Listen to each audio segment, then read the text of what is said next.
I'm starting a conversation about whips. This is part 1. This is going to be focusing on their use and role in training. In subsequent parts, I'm going to dive into the conversation surrounding them because there's some seriously manipulative stuff going on out there in influencer land on social media. It's unfair to shame and guilt people for using a tool that is effective at establishing communication and meaning with horses in the early stages of training. Standing up against such tactics and misinformation is worth it, and it's inevitable that there's going to be backlash against me for doing so. I use whips. In fact, full disclosure, I also sell them because I struggled to find a whip that was the right length and weight, so I had some made. So let's dive into whips. A whip can be used in many ways to shape communication with a horse. Whilst it can touch to varying degrees of adversiveness, it is also a tool that can be used to block or direct a horse's thought or draw attention to a body part to help establish meaning for them.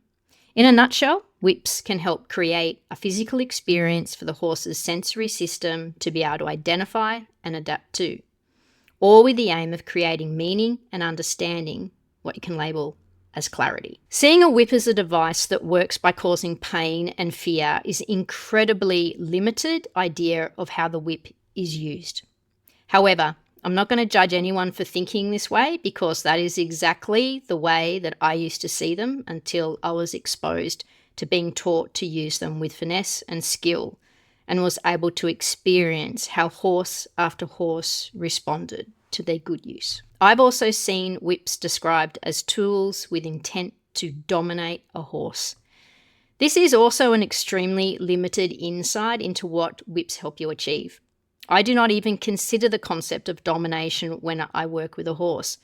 I'm simply training them to understand what I mean and how to recognize that. I don't want a horse that is fearful or submissive or scared of me, and you can always tell when they are.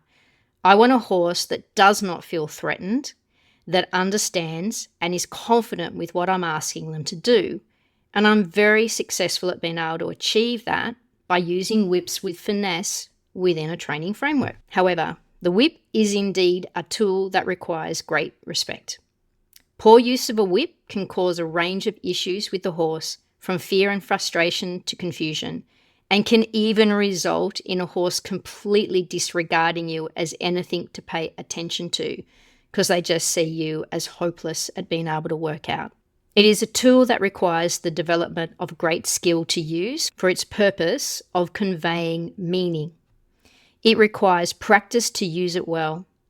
Still to this day, I practice my whip skills regularly.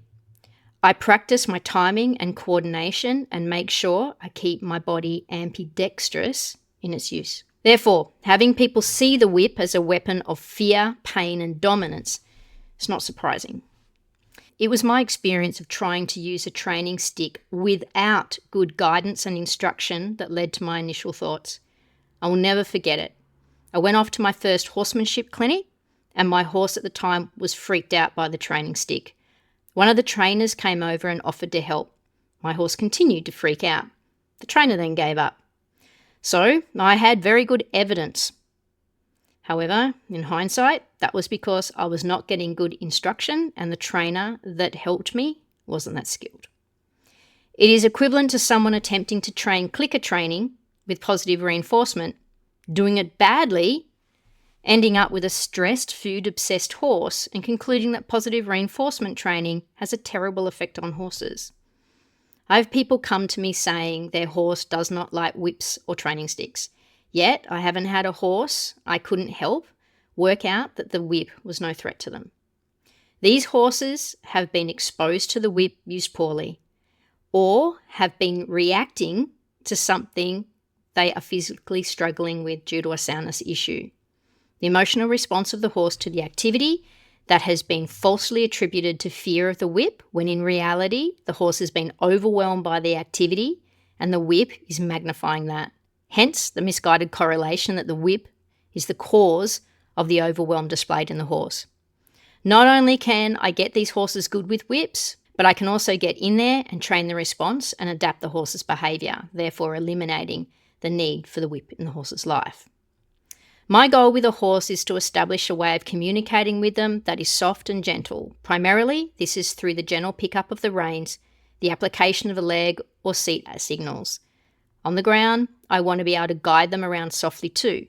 I want a way of handling the horse that is devoid of conflict, resistance, and brace, where the horse doesn't feel threatened and works out that I don't cause them any trouble, that they can navigate what I ask, what we do, and where we go. I want my communication to be quiet and gentle, not just for their comfort in working with me, but because getting a horse to pay attention to small sensations and feelings on their bodies or sounds or small gestures I make is how I get a horse with me and not distracted by the world. I capture their attention through their sensory system, not just through fear. Some people get so hung up on the role of fear in learning, they miss the important detail about how associations and conditioning change with time, experience, and the animal being able to identify a stimulus or situation as safe. Therefore, I use whips to eliminate it from the horse's life and from my communication with them. If I'm still using the whip, I haven't managed to achieve true clarity with the horse. I haven't been able to get them to a point where they identify their interactions with me as safe. My need to keep using the whip is a red flag that there's a potential interference with the horse's ability to learn. The interference may be something else that they've learnt in the past, an association that has to be dealt with first before we can move on, or commonly, it's coming from a soundness issue. It's hard to teach a horse to perform something if moving and performing the task makes them uncomfortable. And it is this that sends people down many rabbit holes of bad information because they falsely attribute things to whips. And it's actually not from a whip. It's either poor application of the whip or the horse is physically struggling. I welcome your thoughts. I allow you to have your own beliefs as long as you respect mine and my experience. I've not come to my own conclusions lightly. They have been cultivated by extensive research, study, and importantly, by working with hundreds of different horses. My number one priority and consideration is the welfare of the horse. I acknowledge my previous beliefs about whips and flags and how they have been formed and changed. My skills and ability to work with horses mean that I can help a variety of horses and situations they are in, and I'm proud of this. My hope for this article is to open people's mind to the fact that there is more to whips than pain, fear, and dominance. Just because some equestrian influencer is telling you to throw away your evil whip does not mean they actually know what they're talking about. This is a narrow and flawed view of the role and use of the whip within training frameworks.